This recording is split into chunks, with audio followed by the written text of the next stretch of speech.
Fala pessoal, beleza?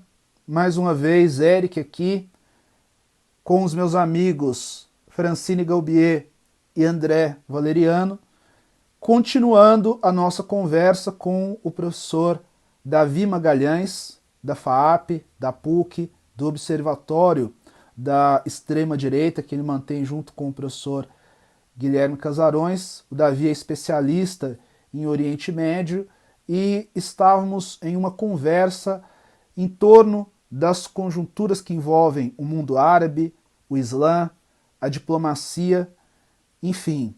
Siga a nossa conversa com a pergunta da Francine ao Davi Magalhães. Então, voltando no Soleimani, eu acho que seria interessante falar um pouco sobre a figura dele, que ele foi alguém importante para a Guarda Revolucionária Iraniana. E aí a gente já falar sobre entender melhor o que é a Guarda Revolucionária Iraniana, a Força Quds que ele comandava e o projeto do Irã, como o Irã interfere em outros países, né? O poder que o Irã exerce nos outros países do mundo árabe. Ótimo. Então, olha só, a Guarda Revolucionária e a Quds, liderada à época pelo Soleimani, funcionava como uma espécie de braço internacional das Forças Armadas iranianas. Então, a gente tem as Forças Armadas convencionais, que cuida basicamente das questões de defesa, ou seja, das fronteiras para dentro, e você tem as Forças Armadas, né, que, no caso, né, a Guarda Revolucionária, e principalmente essa força, Quds, que atua principalmente no projeto de expansão do Irã, no seu projeto geopolítico para toda a região. Tá? Então, se a gente pega o mapa do Oriente Médio, a gente tem uma grande potência xiita, que é o Irã, então é persa etnicamente, majoritariamente persa etnicamente e religiosamente xiita. E se a gente for pegando a composição religiosa do Oriente Médio, o sul do Iraque, como disse no programa passado, também xiita. Então a gente esquece que o Iraque é um país majoritariamente xiita, e né, foi governado por uma minoria sunita durante o governo Saddam Hussein, e depois a gente passa por outras regiões que hoje estão conflagradas, como no Iêmen, né? Então, tem uma parcela importante no Iêmen, tem uma parcela importante em torno da Síria, e a gente chega no sul do Líbano, onde hoje é dominado por Hezbollah. Então, tem um arco aí de dominação, e aí o papel dessa força militar é justamente buscar defender essas posições do Irã, seja na Síria, seja no Iraque, tá? No Líbano eles não entraram ainda, embora apoiem o Hezbollah por outras vias, tá? Mas eles atuam fundamentalmente no Iraque e na Síria, tá? E são alinhados com o governo do Bashar al-Assad, tá? Então, tem um arco maior. Se a gente colocar só a região, a gente perde um pouquinho da dimensão do conflito. Então, na região, o conflito se estabelece fundamentalmente entre Arábia Saudita e Irã, né? É o que eles chamam de Guerra Fria do Oriente Médio, é um sistema meio que bipolar. E a Arábia Saudita, às vezes, cooperam, né? E mais coopera do que diverge com o Israel, tá?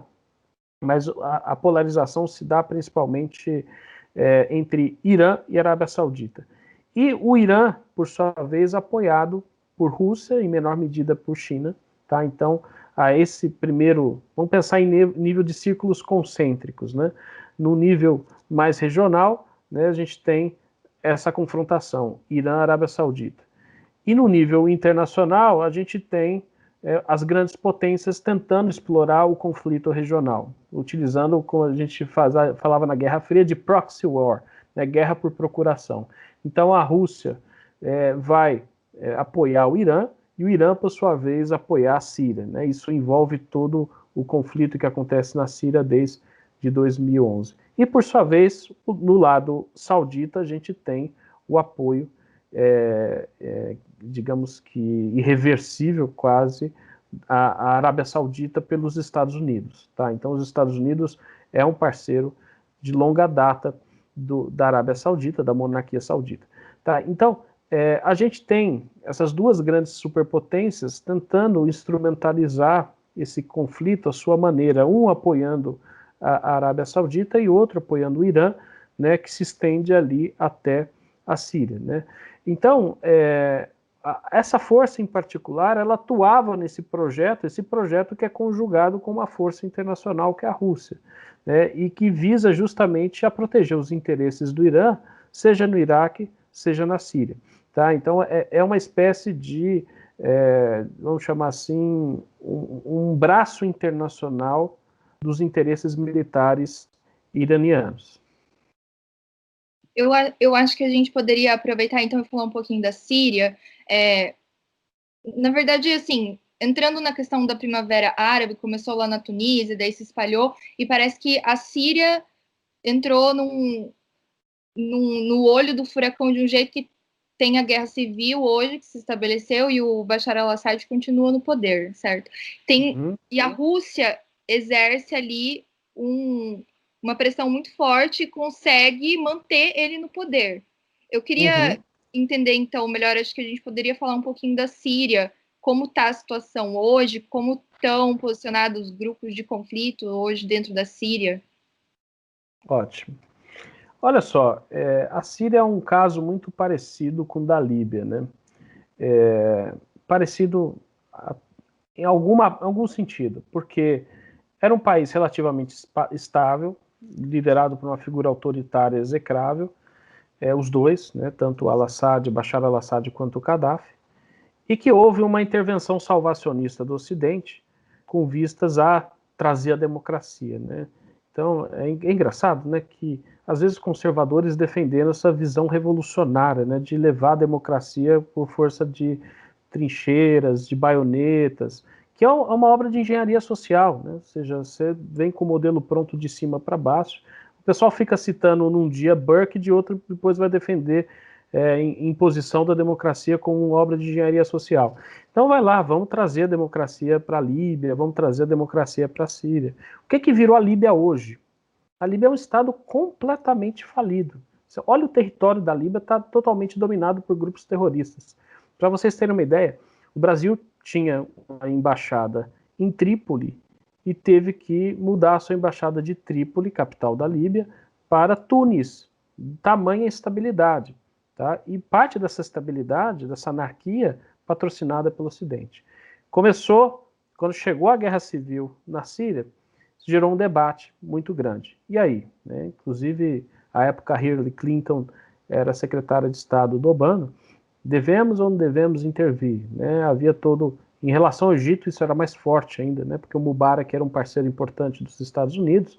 Devemos ou não devemos? Devemos assumir uma postura pragmática ou aquela ideia de excepcionalismo americano, daquele viés missionário de exportar a democracia, deveria se fazer mais presente. Acabou a segunda opção prevalecendo, apoiaram a derrubada do Mubarak no Egito, e o que veio depois, né, foi catastrófico para o Egito, né, seja a passagem da Irmandade Muçulmana, como o atual governo do Sisi, que é um governo muito mais truculento do que aquele que havia com Mubarak.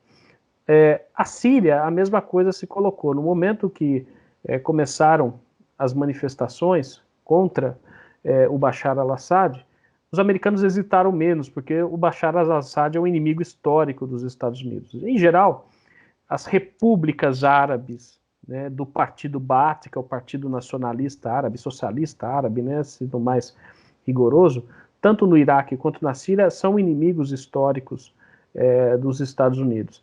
E, consequentemente, aliados históricos da Rússia. Eu acho que aqui vale a pena buscar explicar o porquê a Rússia vai se preocupar com a Síria, quando isso surgiu e por quê, tá?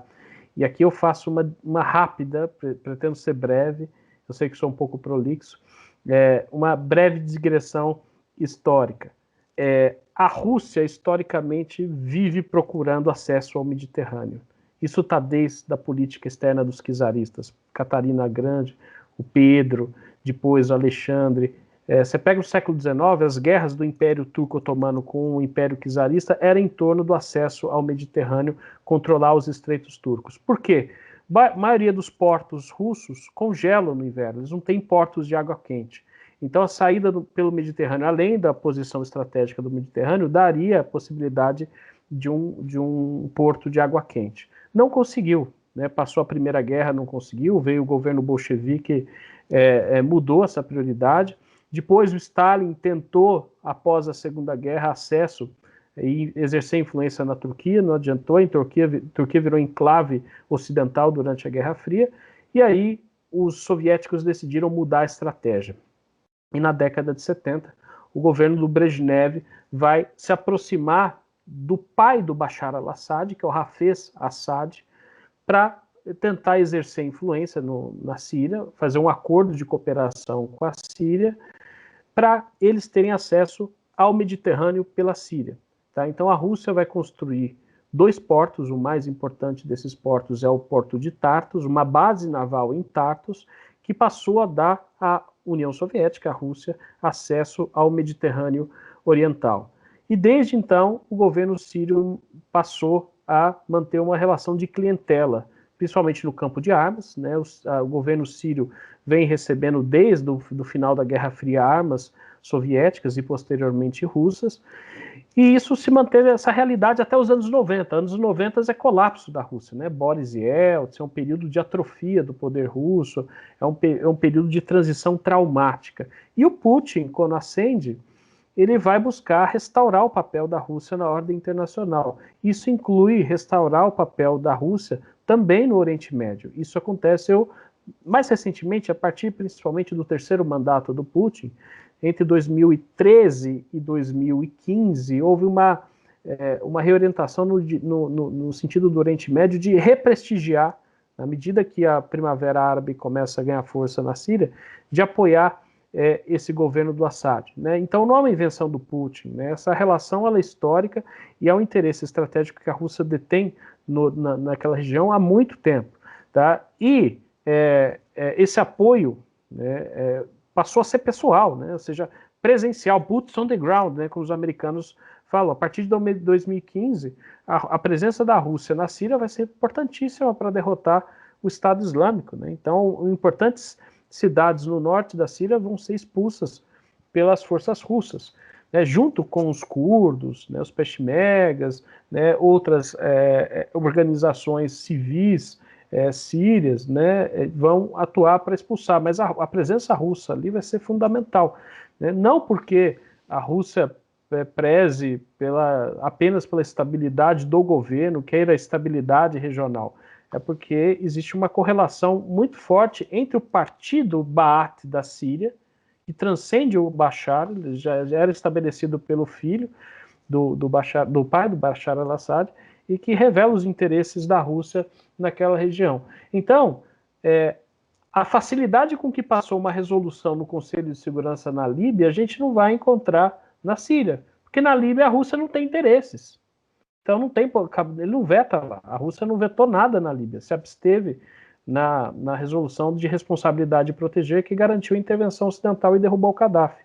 Agora, quando vai na Síria, que é um player importante na política externa do Putin para o Oriente Médio, aí não, é impossível sair uma resolução no Conselho de Segurança, porque a Rússia sempre vai vetar, porque ali seus interesses são bastante importantes. Tá? Então, novamente, a gente tem que pensar na forma de círculos concêntricos, né? Numa abordagem regional, né? Israel, Arábia Saudita, Irã, as principais forças políticas, né? Como é que elas se articulam e como as grandes potências vão buscar explorar essas divisões no coração do Oriente Médio. Eu trago aqui também uma outra questão, que é a respeito do papel muito singular da Turquia. Né? Você mencionou agora em passando a Turquia, e, bom, nós temos, nessa questão ainda dos projetos serem o mesmo, né? O projeto da Rússia, o projeto do Irã, o projeto da Turquia, que é um agente muito excepcional, tem a questão do Estreito de Bósforo, aquela herança do Império Otomano, e como isso marca, e a Rússia, que tem uma relação muito próximo até com a Turquia, ali é um aliado importante. Aconteceram alguns fatos aqui mais especificamente tanto com relação à posição geopolítica, como com a política interna, a política doméstica da Turquia tem tomado rumos muito interessantes no governo do Erdogan. E aí eu gostaria que você discorresse um pouco também, porque é algo que assombra o mundo, porque era uma assombra no sentido assim, não de medo, né? Eu não acho que é esse o caso, mas sim porque era um país que parecia ter alcançado uma estabilidade um pouco mais secular, e agora ele tem uma busca, este governo se inclina para uma posição um pouco mais identitária, né? Menos cosmopolita, eu acho, né? Uhum. Muito bom. Olha, não dá para entender a Turquia sem... Eu pareço papo de historiador, né? Sempre faço esse recurso à história. Mas a Oriente Médio é meio que... o destino do Oriente Médio está na história, né? Então é difícil a gente entender questões contemporâneas sem recorrer à história. Você falou da Turquia como um modelo de secularização na região, né? E é isso, quem inventou isso foi um militar nacionalista turco, que vai lutar a Primeira Guerra Mundial, vai ser um herói da Primeira Guerra Mundial, inclusive vai ajudar a derrotar os britânicos em Galípoli, em 1915, que é o Atatürk, né? Kemal Atatürk, na verdade é Mustafa Kemal Atatürk, Atatürk significa pai dos turcos, né? Então, o nome dele é Mustafa Kemal mesmo. E ele vai criar a Turquia moderna, né? O que seria a Turquia moderna? Abdicar do árabe, porque o árabe é influência islâmica, então forçar o turco moderno, vai secularizar os espaços públicos, então tudo que envolve religião, espaço público, até de forma autoritária, né? Então pessoas que viessem a utilizar véu em espaços públicos isso passou a ser proibido, né? Então o espaço público passou a ser assim autoritariamente, de forma ditatorial, se tornar espaço secular e não espaço do sagrado. O sagrado é para dentro de casa. Tá? Então ele vai criar uma Turquia à imagem e semelhança do modelo de modernização ocidental. Tá? Aquilo que foi criado na Europa num processo de 400 anos, o Kemal Atatürk vai tentar fazer em 22 décadas. A gente sabe da fragilidade de tudo isso, né? Então a gente sabe que há uma presença subterrânea, né, que nem toda a Turquia vai aceitar isso facilmente. É claro que os centros cosmopolitas, Ankara, Istambul, aceita isso de forma mais clara, mas esse modelo foi estabelecido de forma autoritária, vamos lembrar disso. Né? E a partir do momento, né, em que o Erdogan assume o poder, ele começa a se inclinar, num primeiro momento, por um islamismo moderado. E aos poucos começa a recuperar essa identidade da Turquia como um país islâmico, tá?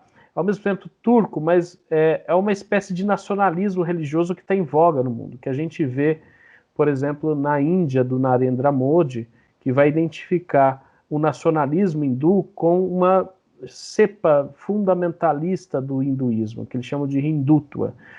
Quando a gente vê a Hungria do Viktor Orbán, a mesma coisa. O que é o ser húngaro? A gente precisa recuperar as nossas tradições católicas, principalmente ortodoxas católicas, não da ortodoxia oriental, mas de uma forma ortodoxa de fazer a leitura do catolicismo, assim como na Polônia. Então a gente está vendo essa recuperação de um nacionalismo religioso, e é assim que eu faço a leitura do Erdogan. Tá? Só que ele, a partir de 2016, eu lembro que eu estava em Israel quando teve aquela tentativa de golpe contra o governo dele. Tá? E aí tinha dois turcos que eram de grupos seculares, mais progressistas, e que não conseguiram voltar mais para a Turquia. Até hoje, ele fazia parte dos professores que estavam no nosso seminário. Dois professores turcos não voltaram mais para a Turquia. Estão até hoje fora da Turquia porque eram vistos como dissidentes. Então, na Turquia a gente tem essa linha de um nacionalismo religioso contra um nacionalismo secular, que é o kemalismo, né, do Kemal Atatürk. A gente tem que pensar em que medida essa linha secular não foi artificial, porque a gente pensa, por exemplo, Polônia, né? Polônia, veio ali o regime stalinista na Polônia a partir de 1947, né, que o regime se autoproclama como regime stalinista. E assim, vão ser 30 anos de marxismo, religião ao ópio do povo, materialismo e tal, vão preparar a população polonesa para pensar justamente que a religião é uma página virada da história. Aí em 78, o conclave suspeito, presidido não pelo Espírito Santo, mas por Reagan e Thatcher, escolhem o João Paulo II para ser, digamos que, o Papa, né? O Papa polonês. Em 79, o João Paulo II faz uma viagem à Polônia comunista.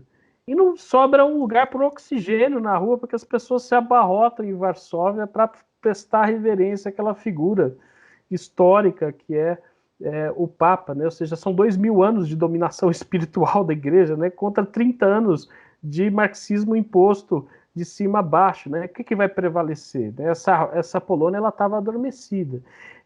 Eu acho que, em certa medida, a gente pode fazer uma leitura assim para a Turquia. Em que medida essa Turquia não estava adormecida por um regime secular, moderno, pró-ocidental, que foi, em certa medida, artificial? Eu não sei se o secularismo deitou raízes na sociedade turca.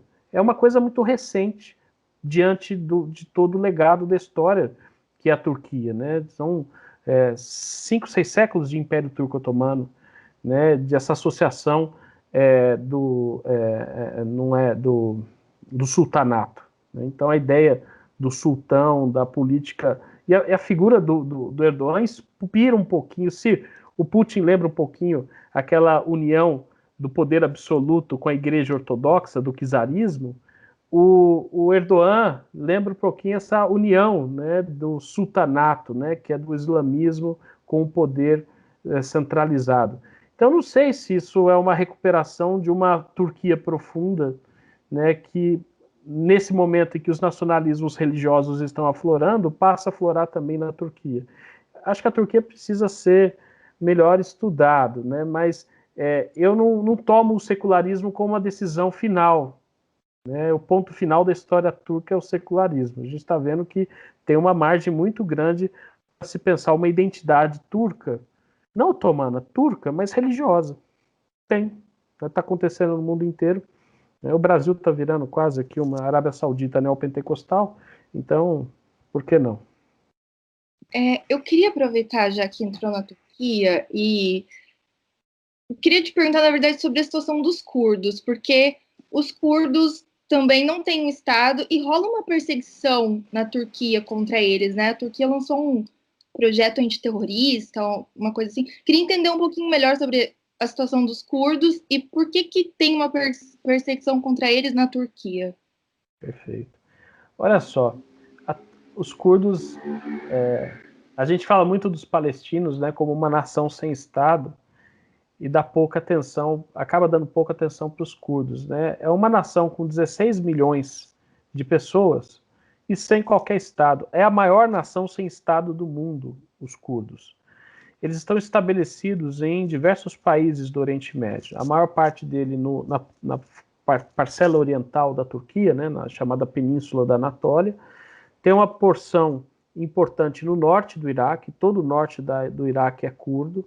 Tem um pedacinho na Síria e tem um pedacinho no Irã. Né? Se vocês pegarem o mapa da distribuição demográfica dos curdos no Oriente Médio, parcela substantiva na Turquia e no Iraque, e um pedaço no Irã e na Síria. E desde o final da Primeira Guerra, eles vivem reivindicando o Estado. Woodrow Wilson, o homem da paz de Versalhes, chegou a prometer, essa ideia de autodeterminação nacional, chegou a prometer um Estado para os curdos. Aí veio o processo vamos voltar para a Turquia, o processo de independência da Turquia, e o Tratado de Lucene, que vai surgir logo depois, que vai acabar, vai jogar pá de cal naquela demanda, naquela proposta do Wilson. E desde então, os curdos tornaram-se minorias em cada um dos países. Tá? Minorias na Turquia, minorias no norte da Iraque, minorias da Síria e minorias no Irã. Na Síria e no Irã nunca chegaram a incomodar. Eram minorias muito pequenas e não tinham um projeto de autonomia muito grande. Agora, na Turquia e no Iraque, sim. E, a partir dos anos 60, vai se desenvolver dentro dos grupos dos curdos turcos um movimento que é um governo de esquerda revolucionário, de matriz até stalinista, que é o Partido dos Trabalhadores do Kurdistão, chamado de PKK, tá? O símbolo vermelho, né? A gente pensa, o Oriente Médio é tudo, essa visão estereotipada que a gente tem, né? O Oriente Médio é tudo islâmico, etc. Nada, eles eram absolutamente seculares, né? E liderado pelo Öcalan, né, que era o líder curdo, eles vão realizar uma guerra de guerrilha, vão entrar em uma guerra de guerrilha contra o Estado turco. Tá? Então, o PKK vai realizar diversos atentados terroristas, utilizar várias táticas de guerra irregular, barricadas, etc., para tentar estabelecer o seu Estado ali na parte oriental da Turquia. O Öcalan vai ser preso, né? E aí, né, a gente tem diversas fases, né? Quando acontece a Primavera Árabe, novamente se discute a possibilidade de um Estado curdo, ou pelo menos de autonomia para os curdos. Tá? Então, no norte do Iraque, né, a gente vai ter uma espécie de maior autonomia para o Kurdistão iraquiano. Agora, uma coisa que eu gostaria de mencionar é que a gente não pode colocar também esses 16 milhões também entendê-los de forma monolítica. Os sírios, os curdos sírios, têm uma identidade ideológica muito diferente do projeto dos curdos iraquianos. Então, por exemplo, os curdos iraquianos são muito próximos aos Estados Unidos e lutaram na guerra contra o Estado Islâmico. Sua principal força de apoio dos Estados Unidos durante o governo Obama na luta contra o Estado Islâmico foi basicamente os curdos que tiraram o Estado Islâmico de Mossul, que fica no norte do Iraque. Já os curdos da Síria, só voltar no do Iraque. O do Iraque é pró-americano e moderadamente islâmico, sunita. Tá? Os curdos da Síria, eles são super progressistas de esquerda. Eles vão estabelecer em Rojava, por exemplo, uma espécie de enclave feminista, socialista, com traços de anarquismo, né, que não tem nada a ver com os curdos do norte da Iraque. Né? Depois vocês procurem Rojava, né, que depois o Trump vai fazer um acordo com a Turquia para varrer essa experiência, esse laboratório progressista do mapa.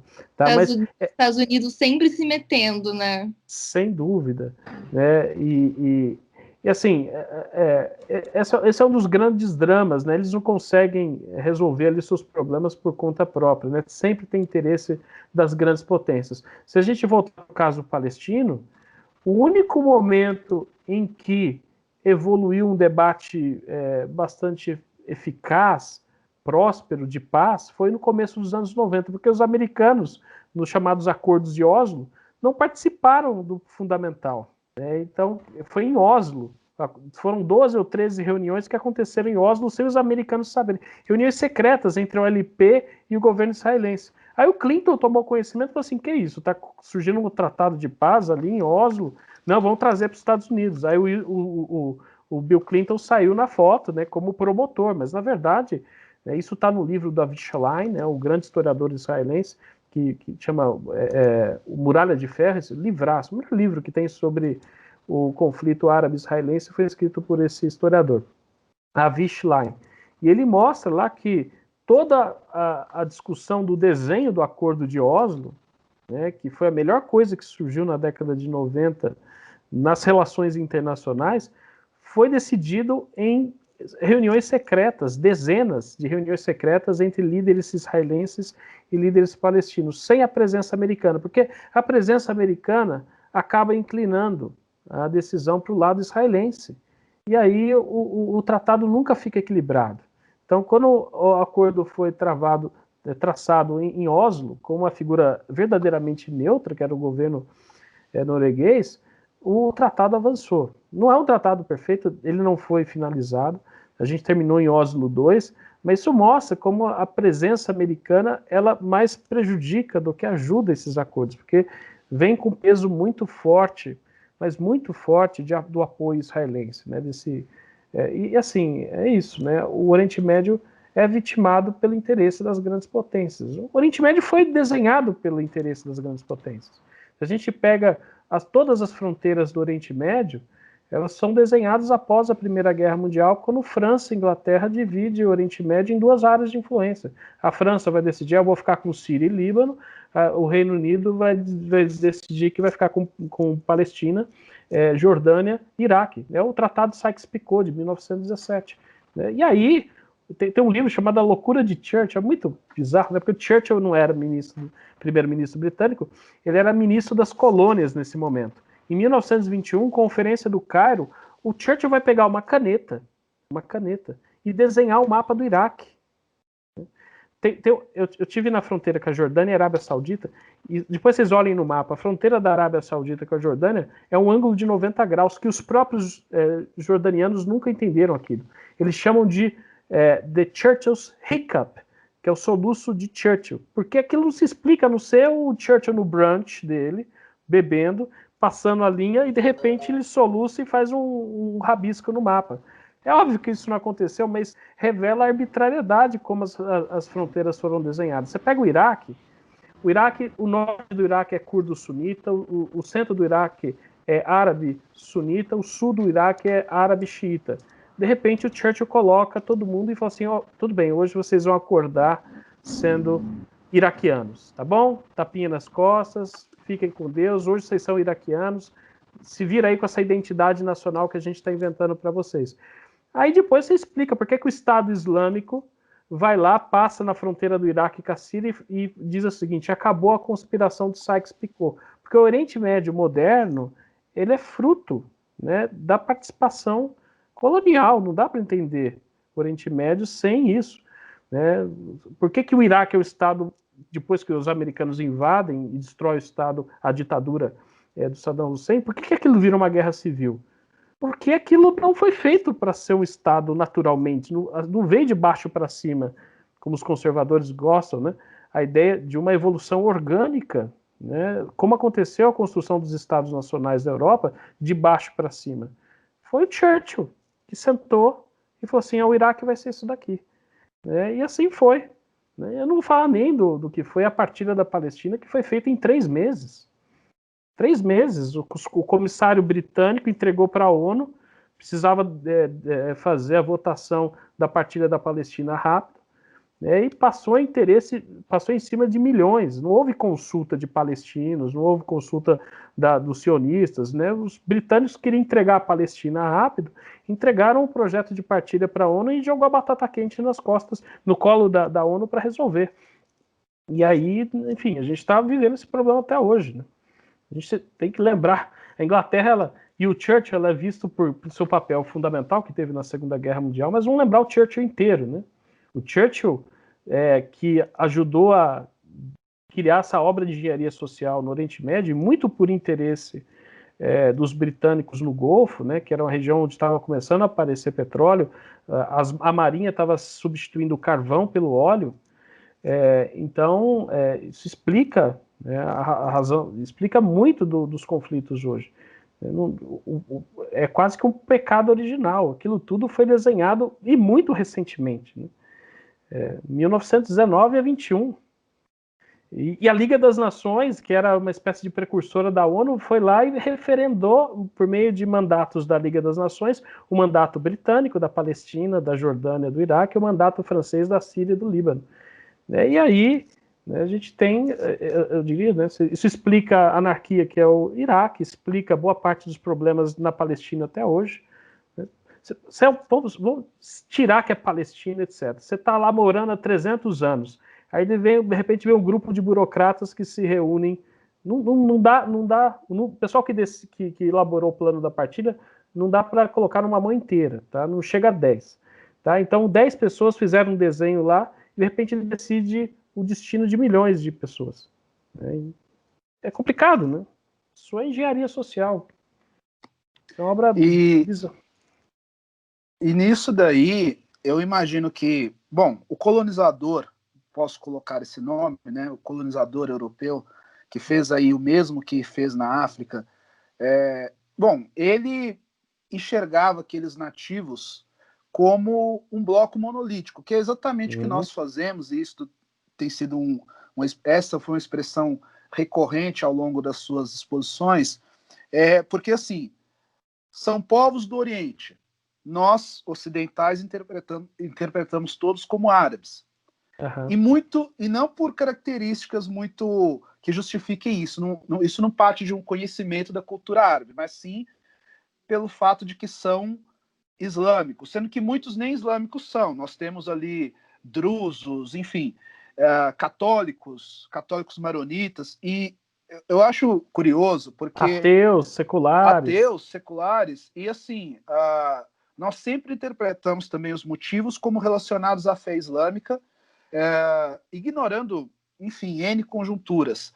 Mas é curioso que o ocidental, ele sempre diz que o brasileiro, nem todo latino fala espanhol, existem catolicismos ligados à Igreja de Roma, existem muitos protestantismos, mas nós nunca pensamos nas diversas identidades étnicas e nos diversos islamismos também, porque Claro. naquela questão da Turquia, este islamismo do Erdogan não é exatamente, ainda que um pouco mais praticante, menos secular, ele não é o mesmo islamismo do Hamas, não é o mesmo islamismo do Estado Islâmico ou do Irã, por exemplo. São questões muito diferentes, né?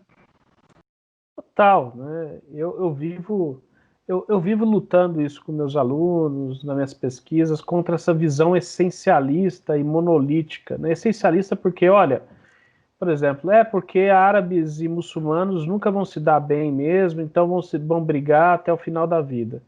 Então você explica como é que eles se deram bem, católicos, árabes, islâmicos, durante o califado.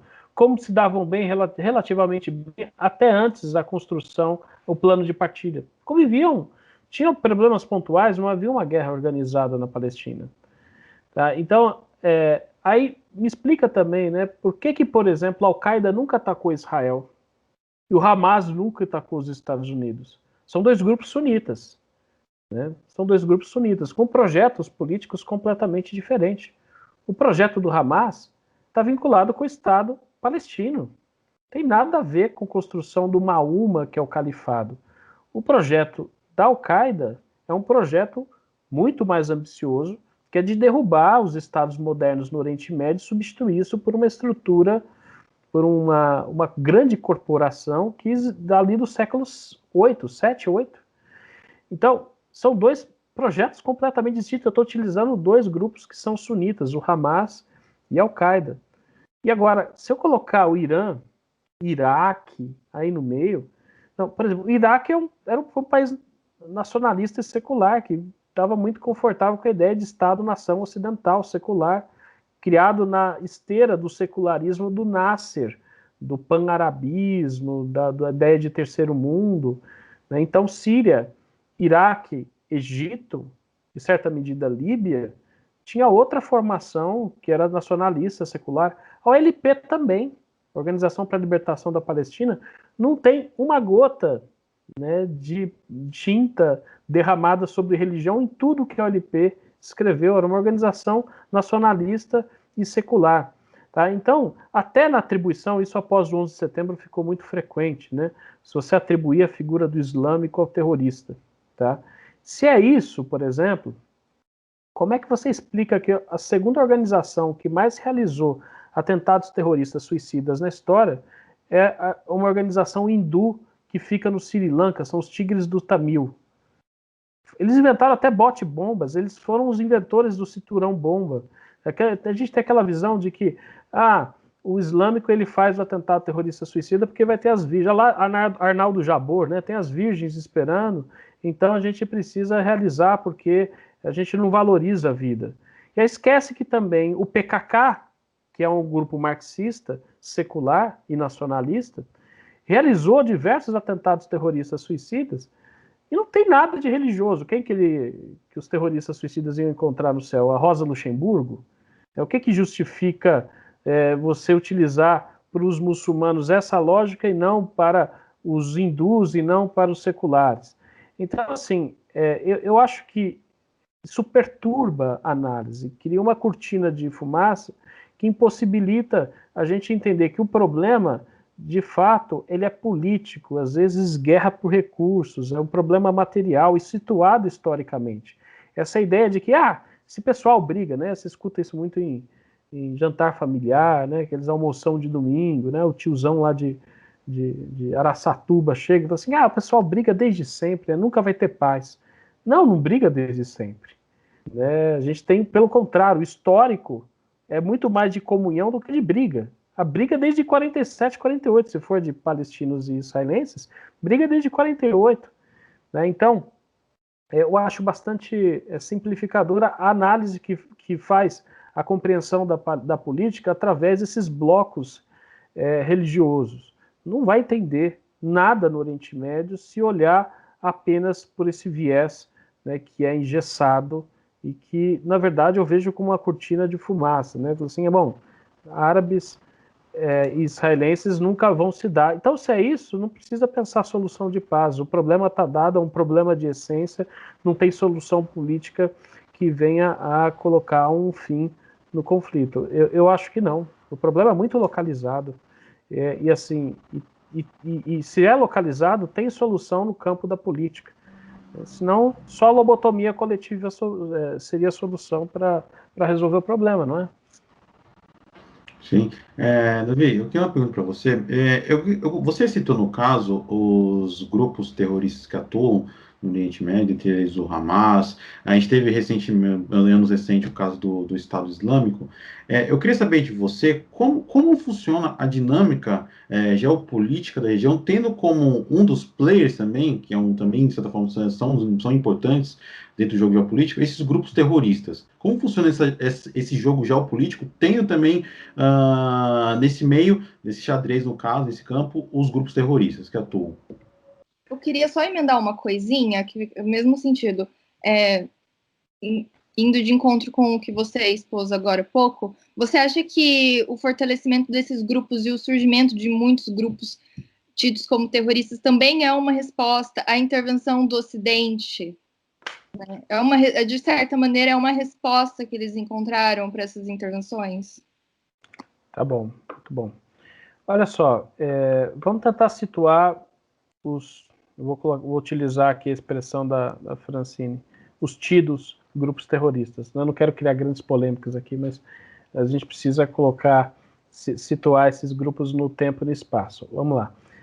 É muito diferente um grupo como a Al-Qaeda. Se a gente olhar no mapa, a gente não vai achar a Al-Qaeda, tá? Que é um grupo. Tem um livro formidável de um jornalista britânico que entrevistou o Bin Laden em 97. O livro é depois, né? Que chama Al-Qaeda, do Jason Burke. E o Jason Burke define a Al-Qaeda como uma franchising do terror. É um grupo que tem, no máximo, na sua unidade organizativa, 200 a 300 militantes, e que ele vai estabelecer acordos com outras organizações com o mesmo projeto. Então, se o Boko Haram, na Nigéria, está de acordo com o projeto da Al-Qaeda, a Al-Qaeda vai fornecer armas, apoio logístico, apoio político. Se os tchetchenos na Rússia estão de acordo, que são sunitas também, fundamentalistas, estão de acordo com o projeto da Al-Qaeda, eles vão apoiar os tchetchenos. Se na Somália, puxa, me fugiu o nome do grupo da Somália, daqui a pouco me vem, tá? Enfim, o que a Al-Qaeda faz é procurar grupos que têm identidade com o seu projeto político e apoiar. O grupo em si tem em torno de 200 a 300 militantes. E é uma organização que funciona com caráter fundamentalmente transnacional. Não dá para comparar esse grupo com um grupo que nasceu da Al-Qaeda do Iraque, que é o Estado Islâmico. O Estado Islâmico, ele se estabeleceu num território e atuou quase como um Estado. Era uma organização terrorista, fazia terrorismo em escala industrial, mas ele tem uma natureza um pouco diferente. Se a gente pega o mapa de 2016 do Oriente Médio, a gente consegue localizar no mapa o Estado Islâmico, porque eles tinham um projeto de controlar os territórios, né? Como a gente diz lá na ciência política, ele monopolizava a violência dentro do território. E ali, monopolizando a violência, eles tinham suas fontes de recursos, cobravam imposto da população, tinham suas estruturas de governo, utilizavam de mercado negro de peças de museus e patrimônio histórico que eles roubavam e vendiam no mercado negro. Tinha gente comprando petróleo, eles controlaram regiões importantes do norte do Iraque que produziam petróleo, muito provavelmente monarquias wahhabitas. O wahhabismo é uma linha mais radical do sunismo, né, que é a ideologia oficial da Arábia Saudita. Então, empresários e monarquias do Golfo provavelmente deviam estar comprando petróleo do Estado Islâmico, mas o Estado Islâmico se estabeleceu, em parte, com uma espécie de governo, com o Estado, né, monopolizando a violência, extraindo recursos, extraindo impostos. Tanto é que tem um artigo que foi publicado na Foreign Affairs, um nome polêmico, eu discordo do título, né, mas o artigo é muito bom, que é: o Estado Islâmico não é um grupo terrorista. Por quê? A gente associa grupo terrorista ao terrorismo transnacional da Al-Qaeda. Ele é um grupo terrorista, mas ele tem uma conformação diferente, uma conformação estatal. E você precisa saber, para combater, diferenciar o que é um grupo transnacional e um grupo que está estabelecido dentro de um território. Então, esse artigo foi, inclusive, importante, circulou nos meios de poder, foi importante para a formulação da estratégia do Obama no combate ao Estado Islâmico. Porque a gente não pode combater um grupo transnacional da mesma forma, uma rede, da mesma forma que combate um grupo que está estabelecido dentro do Estado. E ela dizia: como é Estado, os americanos devem fazer uma guerra como se fosse um Estado. Tá? Um Estado que tem ligações com outros grupos internacionais que faz atentado terrorista também.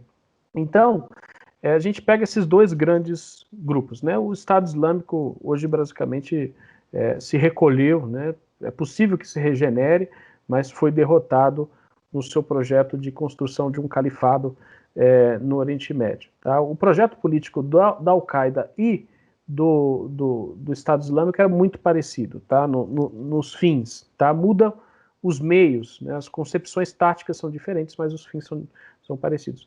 Agora você pega duas outras organizações aí, terroristas do Oriente Médio, o Hamas e o Hezbollah, eles têm projetos muito diferentes, André, muito diferentes.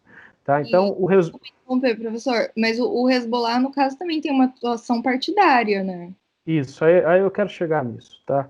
Porque assim, eu peço que vocês se lembrem o último atentado terrorista do Hezbollah, tá? Quando aconteceu. Tem um caso em 2012 na Bulgária que se atribui, né, um ônibus na Bulgária, em Sofia, que se atribui ao Hezbollah. É uma atribuição meio complicada, mas o Hezbollah é uma organização complexa, porque a Constituição do Líbano, da década de 50, possibilita que os partidos se armem. Tá? Isso está na Constituição libanesa. E o Hezbollah é um partido armado. Ele tem um braço parlamentar e ele tem um braço que é de força armada. Tá? E o Hezbollah está situado fundamentalmente no sul do Líbano. Por exemplo, a União Europeia considera o braço parlamentar do Hezbollah um grupo legítimo e considera o braço armado um grupo terrorista. Tá? Eu acho até complicado, e aqui eu confesso para vocês, o enquadramento do Hezbollah como grupo terrorista, mesmo braço armado. Quando é que o Hezbollah atuou fortemente? Em 2006, quando Israel invadiu o sul do Líbano. Então, agiu de forma defensiva. Qual que é outra vez que o Hezbollah entrou em Israel, explodiu bomba em Tel Aviv, explodiu bomba em Jerusalém? Não tem. Não tem. Né? Então, assim, o enquadramento como terrorismo, como grupo terrorista, é muito complicado. Né? Olha só, os americanos, nos anos 80, apoiaram os grupos que hoje são Talibã no Afeganistão contra a União Soviética. Eu faço questão de lembrar disso, porque a época era o Ronald Reagan, que é a figura importante do movimento conservador americano, e o Ronald Reagan vai trazer, tem essa foto, depois vocês procurem aí, né, o Ronald Reagan vai convidar os mujahedins afegãos, que é o Talibã, para sentar no Salão Oval da Casa Branca. Essa cena é muito interessante, tá? O Ronald Reagan de terno, cercado de Talibã, né? E naquele momento o Ronald Reagan diz que aqueles grupos são os equivalentes morais dos pais fundadores da América, né? E que são freedom fighters, porque estava lutando à época contra o Império do Mal, a União Soviética. Ok, né? Virou o jogo na década de 90, depois da Guerra do Golfo. Esse grupo, né, que é o Talibã, que vai ser a base logística da Al-Qaeda, vai passar a entender os americanos como inimigo, porque os americanos passaram a ocupar parte do território que eles entendiam como deles, depois da Guerra do Golfo. E aí, né, tem um atentado desse grupo no World Trade Center. Antes, não sei se você se lembra, em 1993, tem um atentado no estacionamento do World Trade Center, matam 6 pessoas, já era um sinal de que o Talibã, a Al-Qaeda, estava olhando para as Torres Gêmeas. Tá?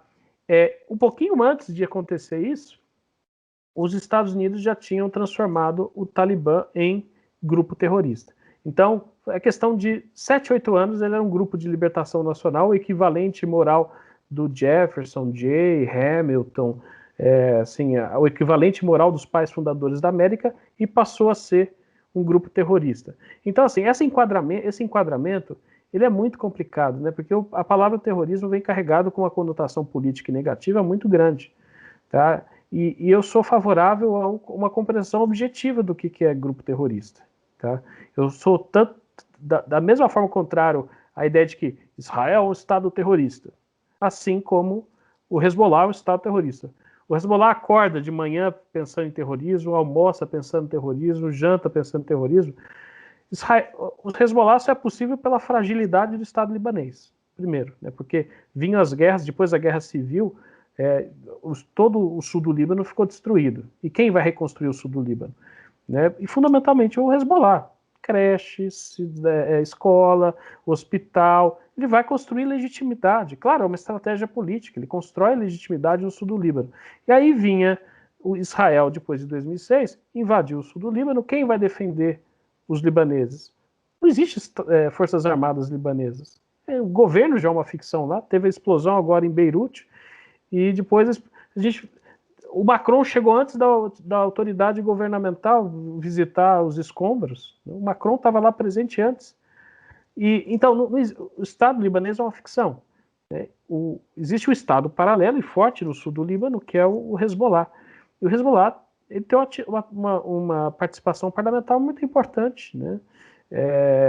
Enfim, eu vejo ele hoje mais como uma força oficial, uma força paralela ao Estado libanês, do que como uma organização terrorista. Agora, eu execro profundamente a forma como o Hezbollah concebe o Estado de Israel. Aquilo é asqueroso, né? A entidade sionista, né? E fazendo alusões a um discurso antissemita muito forte.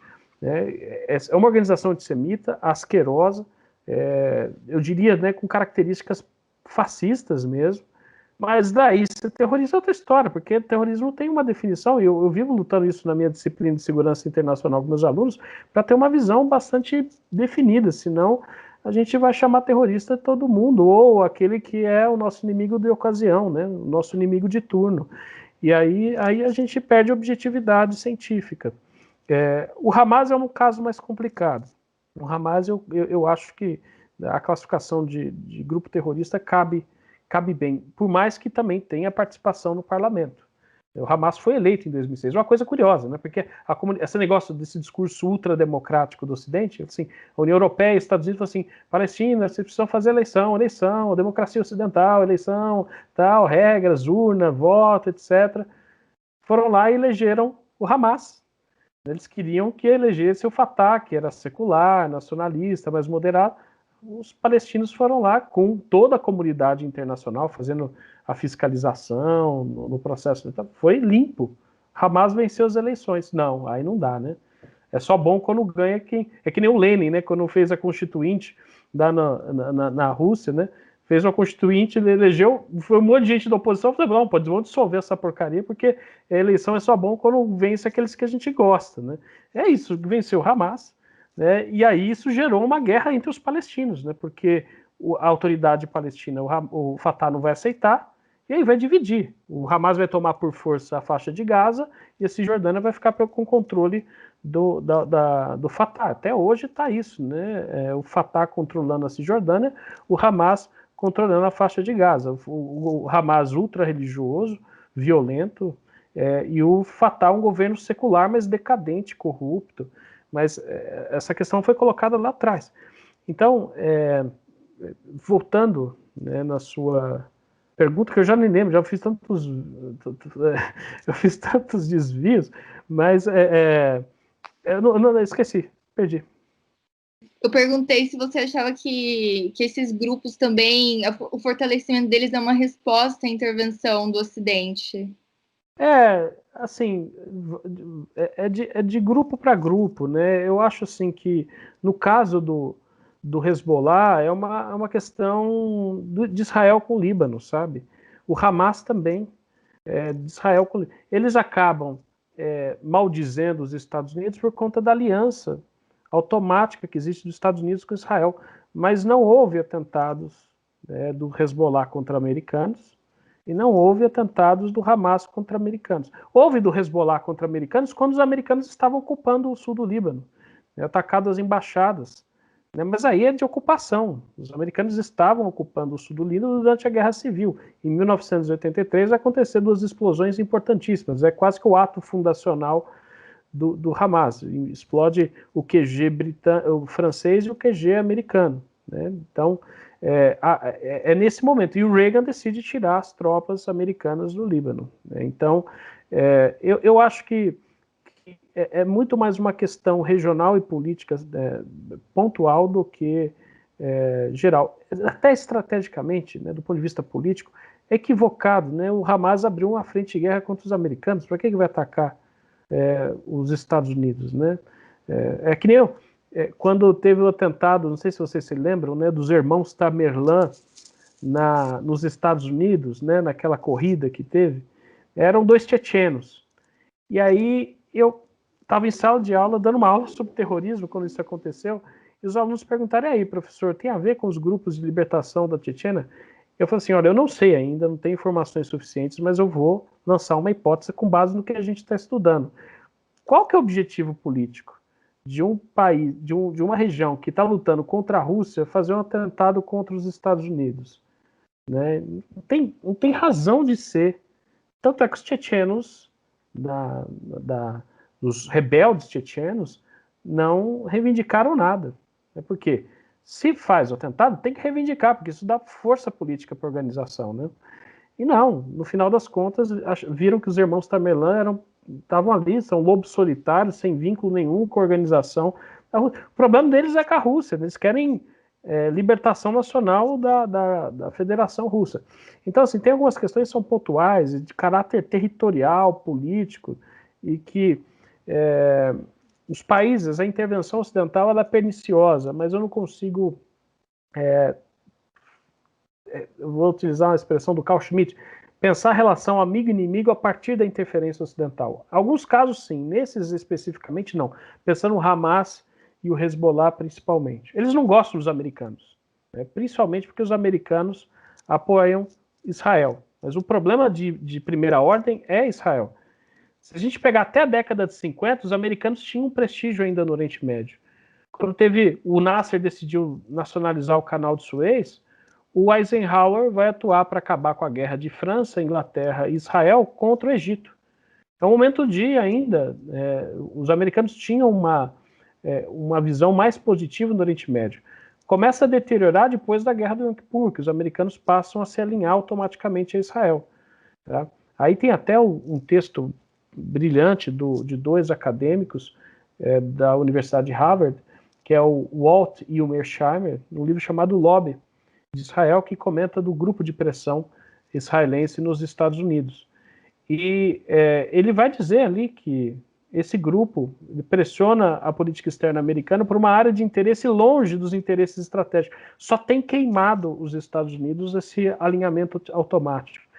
Ele chama de fardo estratégico esse alinhamento dos Estados Unidos com Israel. Ele fala assim, olha, Guerra do Golfo, no que Israel contribuiu? Nada. Depois, após o 11 de setembro, Guerra de Terror, o que Israel contribuiu para os interesses americanos da região? Depois, Guerra contra o Estado Islâmico? Nada.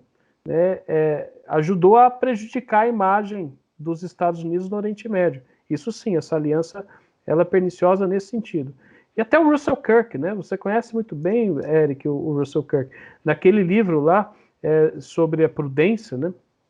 Ele tem um capítulo que discute e critica já nos anos 80 o alinhamento dos Estados Unidos automático a Israel. Ele falou assim, esse pessoal neoconservador acha que a capital dos Estados Unidos é Tel Aviv. Ele fala isso no texto.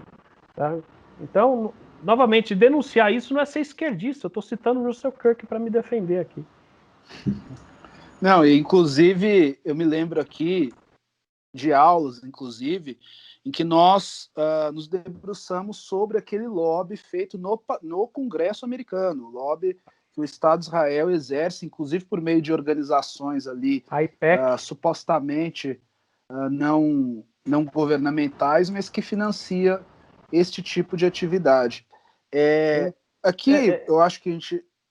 Eric, eu fui falar sobre isso no Twitter e alguns grupos vieram me colocar a pecha de eu estar reproduzindo um discurso antissemita. E se tem uma coisa que definitivamente eu não sou antissemita, eu costumo denunciar o lobby armamentístico, o lobby dos grupos farmacêuticos, e eu acho que existe um lobby árabe, mas ele é fraco. Isso é característica do próprio sistema fragmentado da política americana. E não tem nada demais você falar que existe um grupo de pressão, isso faz parte do jogo democrático. Eu sou contra lobby.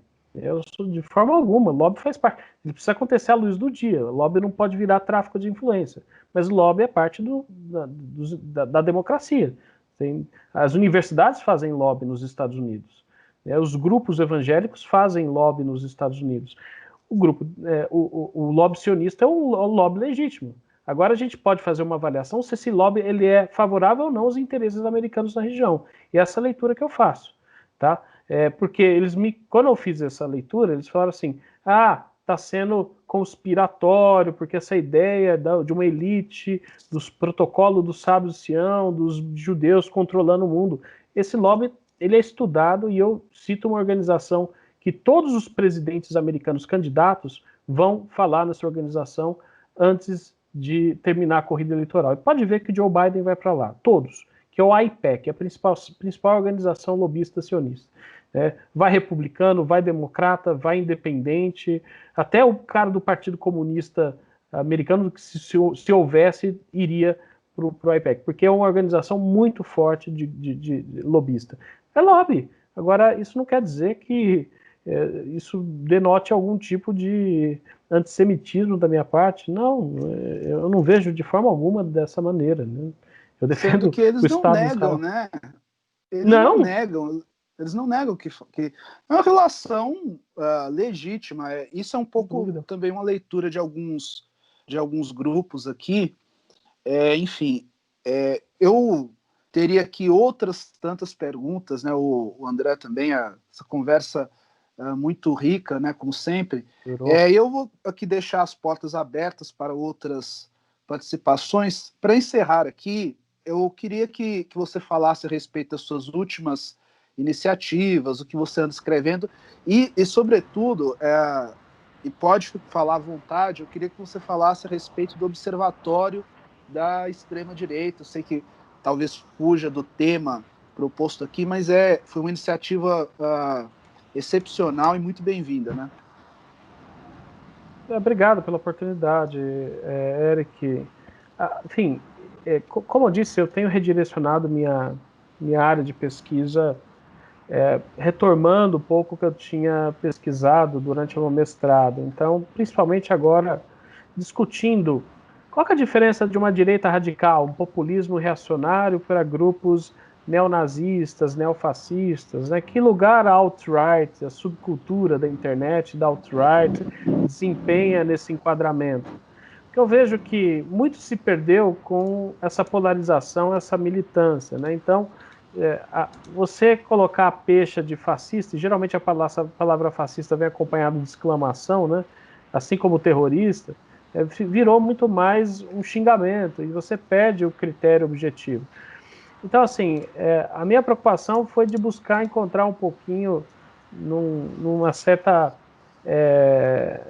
uma prudência acadêmica e científica, o enquadramento desses grupos e tentar entender essa ascensão, despido de preconceitos, né? E tentar entender porque existe, digamos que, um clima, um zeitgeist estrutural que tem possibilitado uma figura como o Modi na Índia ascender, o Erdogan, Polônia, o Vox na Espanha, alternativa para a Alemanha.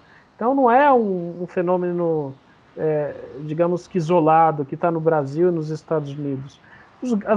Hoje as grandes democracias, então, pelo menos em termos de tamanho, são governadas pela direita radical. O Brasil, Bolsonaro, Trump nos Estados Unidos, o Reino Unido, do Boris Johnson. O Boris Johnson é um maverick, ele transita na linha do Partido Conservador, mas tem algumas características de um certo populismo.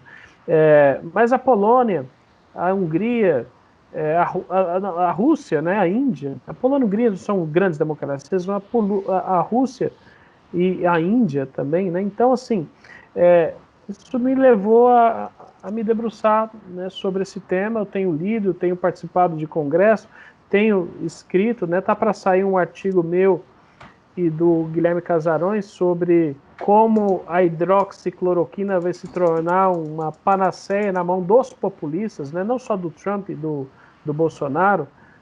A Índia vai ser uma importante fornecedora de cloroquina. De certa maneira, o Netanyahu em Israel vai, no primeiro momento, namorar. Então, como é que a hidroxicloroquina se tornou uma espécie de elixir milagroso dos populistas? E a gente vai discutir como é que isso, discutiu no artigo, como é que isso repercutiu em diversos países. É um artigo acadêmico, científico, para uma revista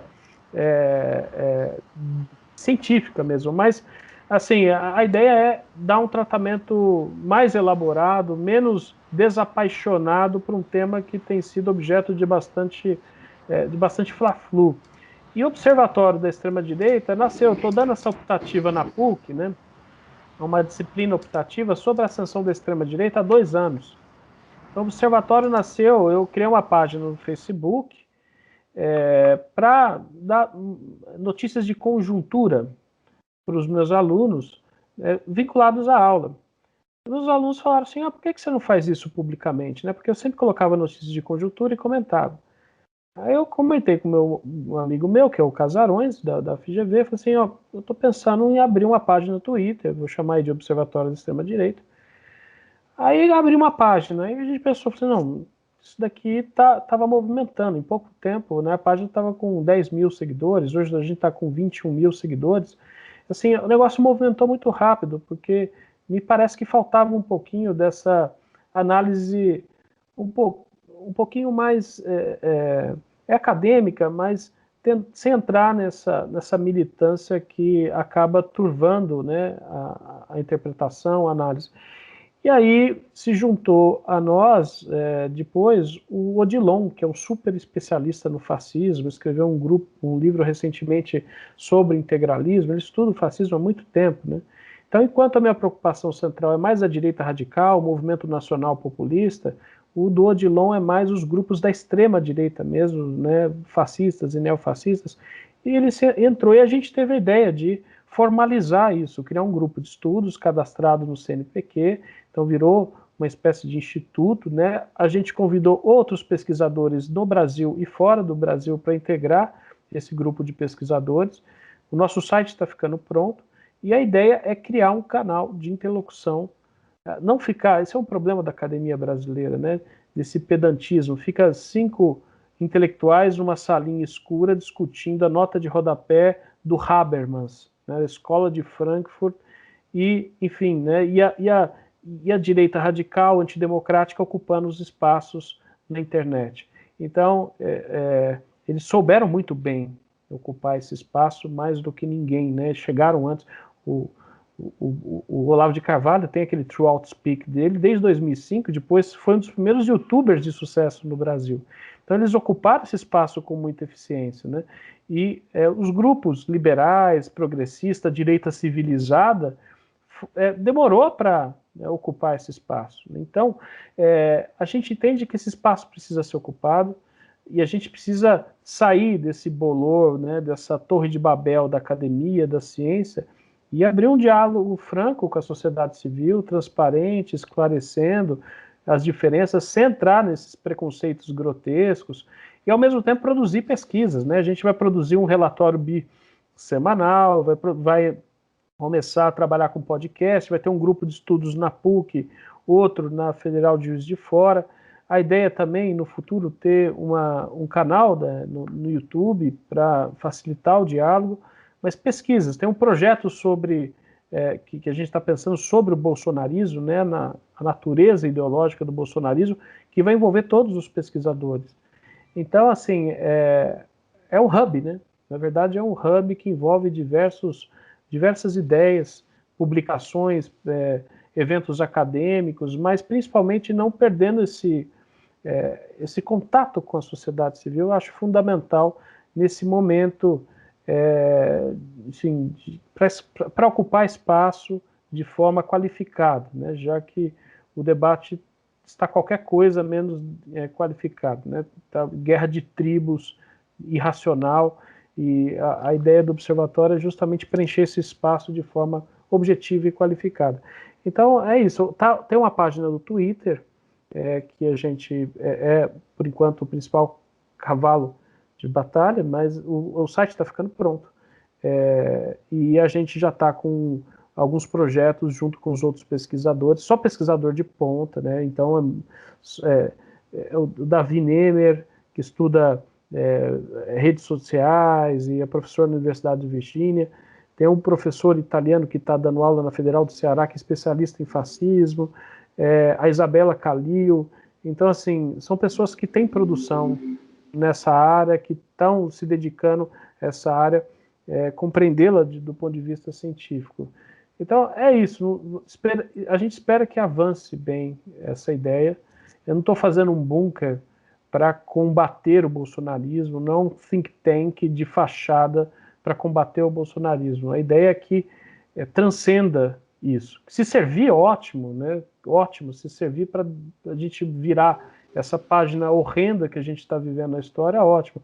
Mas o objetivo aqui é de produzir um conhecimento, pensar até a nossa realidade, mas de perspectiva comparada. Eu não quero ficar discutindo Bolsonaro, Bolsonaro, Bolsonaro.